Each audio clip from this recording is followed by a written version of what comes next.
L'info éco avec Capital. Le chiffre du jour, 27 €. C'est le prix du menu consommé par le couple Macron dans une pizzeria ordinaire proche du fort de Brégançon.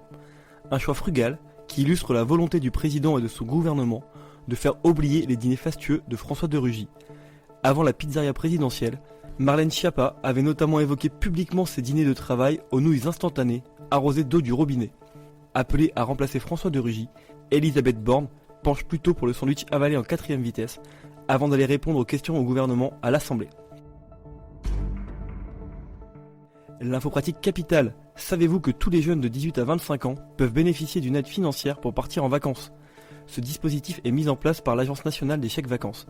Il permet de financer jusqu'à 50% du coût d'un séjour, dans la limite de 150 € par personne et par an.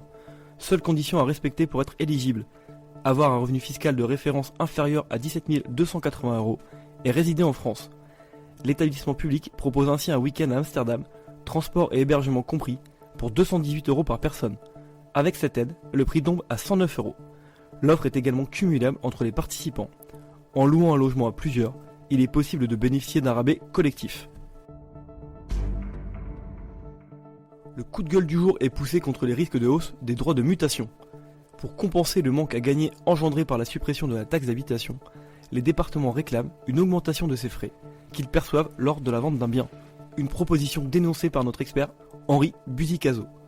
Celui-ci rappelle que les droits de mutation en France sont déjà parmi les plus élevés des pays de l'OCDE.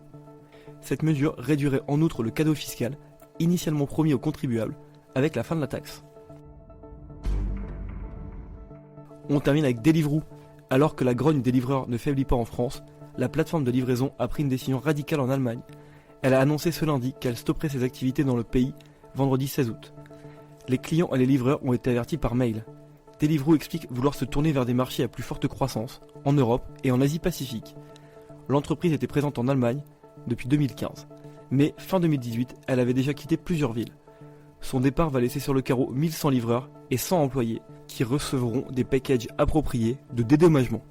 Deliveroo a fait savoir qu'un retour en Allemagne n'était pas exclu dans le futur. C'était l'info éco avec Capital.